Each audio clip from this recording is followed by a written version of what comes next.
Assalamualaikum warahmatullahi wabarakatuh. Kembali dengan saya dalam mata kuliah Evaluation and Negotiating Development.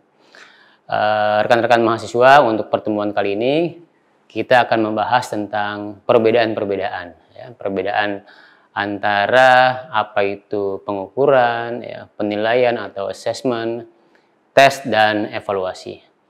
Baik, untuk mengetahui seperti apa perbedaan-perbedaan di antara pengertian-pengertian atau konsep tersebut, mari kita simak video berikut ini.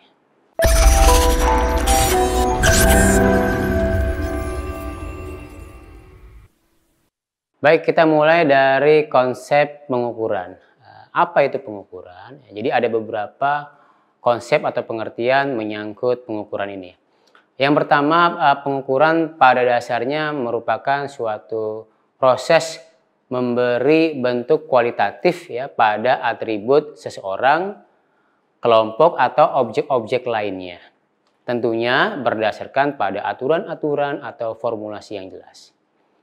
Dalam hal ini bisa kita katakan bahwasannya dalam memberi angka atau skor pada subjek, objek atau kejadian yang harus menggunakan aturan-aturan atau formula yang jelas dan sudah disepakati bersama, maka ini dimaksudkan agar angka atau skor yang diberikan itu betul-betul atau benar-benar dapat menggambarkan kondisi yang sesungguhnya, yang real dari seseorang, objek, atau kejadian yang diukur. Menurut Gronlund, pengukuran adalah suatu kegiatan atau proses untuk memperoleh deskripsi numerik. Menurut Gronlund, pengukuran adalah suatu kegiatan atau proses untuk memperoleh deskripsi numerik dan tingkatan atau derajat karakteristik khusus yang dimiliki oleh individual atau seseorang. Berbicara karakteristik utama dalam proses pengukuran adalah adanya penggunaan angka atau skor atau skala tertentu, dan dalam menentukan angka tersebut tentunya didasarkan atas aturan atau formula tertentu.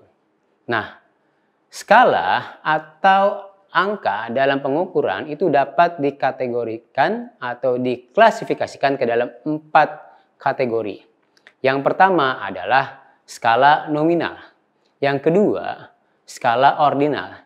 Yang ketiga, skala interval. Dan yang keempat, skala rasio. Nah, sekarang kita lihat satu persatu seperti apa penjelasan dari masing-masing kategori tersebut. Yang pertama, skala nominal adalah skala yang bersifat kategorikal. Ya, jenis datanya hanya menunjukkan perbedaan antara kelompok satu dengan kelompok lainnya. Misalnya, jenis kelamin, ya, golongan, organisasi, dan sebagainya. Yang kedua adalah skala ordinal, yaitu skala yang menunjukkan adanya urutan atau jenjang tanpa mempersoalkan jarak antara, ya, atau jarak antar urutan tersebut. Misalnya, prestasi peserta didik, ya, ranking 1, 2, ya, atau 3 dan seterusnya. Yang ketiga adalah skala interval. Apa itu skala interval? Skala interval adalah skala yang menunjukkan adanya jarak yang sama dari angka yang berurutan dari yang terendah, ya, sampai yang tertinggi, dan tentunya tidak memiliki harga nol mutlak. Contoh sederhananya, skala interval ini adalah seperti ukuran panjang suatu benda dalam satuan meter. Nah, yang keempat atau yang terakhir adalah skala rasio. Skala rasio pada dasarnya sama dengan skala interval. Bedanya, kalau skala rasio itu memiliki harga nol mutlak. Artinya harga nol tidak menunjukkan ukuran sesuatu atau tidak ada. Misalnya, tinggi badan A, ya, 100 cm. Ya, tidak ada tinggi badan yang 0 cm.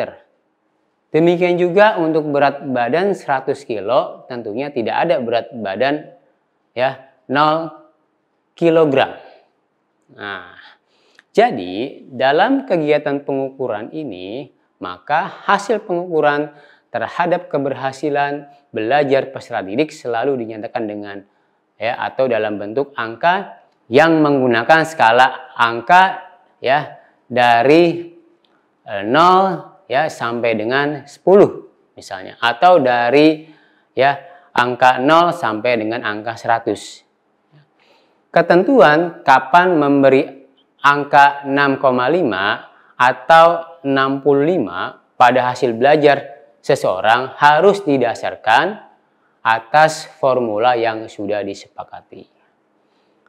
Nah, formula itu harus bersifat terbuka sehingga dapat diketahui oleh orang yang diukur, misalnya dalam hal ini siswa atau peserta didik. Baik, setelah kita membahas tentang konsep pengertian dari pengukuran, maka berikutnya kita akan membahas tentang konsep penilaian atau assessment. Apa itu penilaian atau assessment?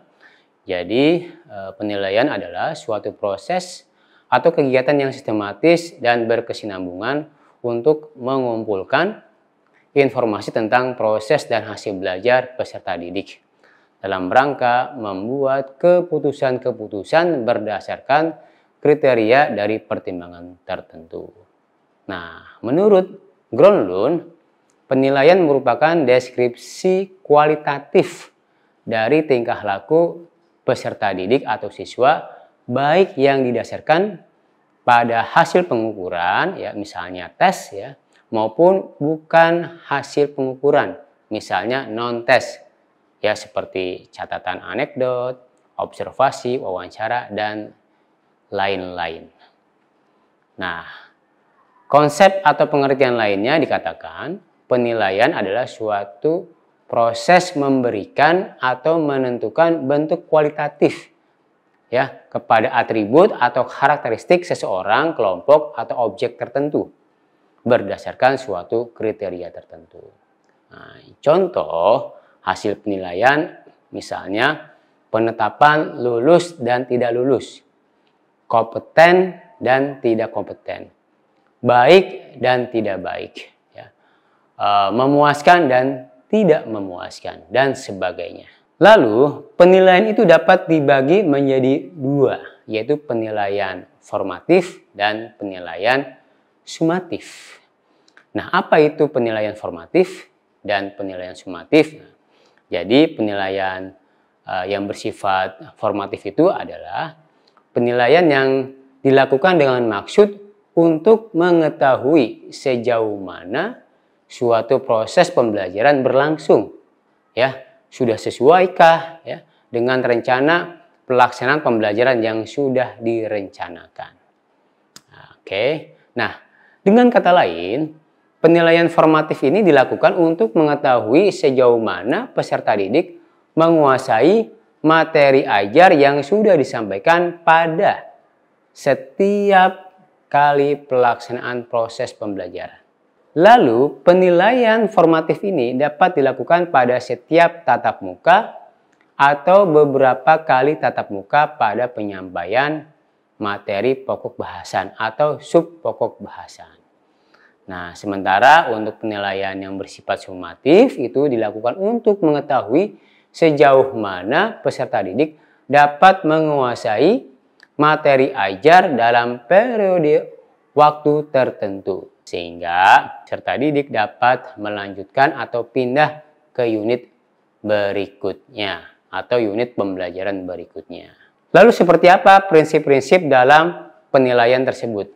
Nah, setidaknya ada 10 prinsip penilaian. Yang pertama adalah objektif, yaitu penilaian harus sesuai dengan kriteria atau ketentuan yang sudah ditetapkan dan tidak dipengaruhi oleh faktor subjektivitas penilai atau pertimbangan-pertimbangan lain yang tidak ada kaitannya dengan penilaian. Yang kedua, prinsipnya adalah terpadu, yaitu penilaian harus memperhatikan dan memadukan kegiatan belajar yang dilakukan peserta didik, baik yang menyangkut belajar pada ranah kognitif, afektif, maupun psikomotorik. Prinsip yang ketiga adalah sistematis, yaitu penilaian harus dilakukan secara terencana dan mengikuti tahapan-tahapan yang baku. Yang keempat, ya prinsipnya adalah terbuka, yaitu penilaian harus terbuka bagi siapa saja, sehingga tidak ada hal-hal yang dirahasiakan dalam memutuskan hasil penilaian. Yang kelima, yaitu akuntabel. Apa itu akuntabel? Yaitu penilaian yang sudah direncanakan dan dilakukan secara bertanggung jawab sesuai dengan ketentuan yang disepakati. Yang keenam prinsipnya adalah menyeluruh, ya, dan berkesinambungan, yaitu setiap kegiatan penilaian harus memperhatikan semua aspek kompetensi dan bentuk penilaian yang tepat, sehingga mampu menilai perkembangan kompetensi peserta didik secara keseluruhan dan berkesinambungan. Yang ketujuh prinsipnya adalah adil.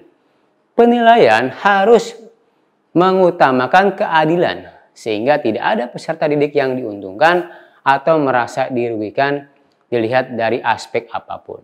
Yang kedelapan adalah prinsip valid, yaitu penilaian harus mampu mengukur kompetensi hasil belajar sesuai dengan indikator yang sudah ditetapkan sehingga penilaian tersebut tepat sasaran.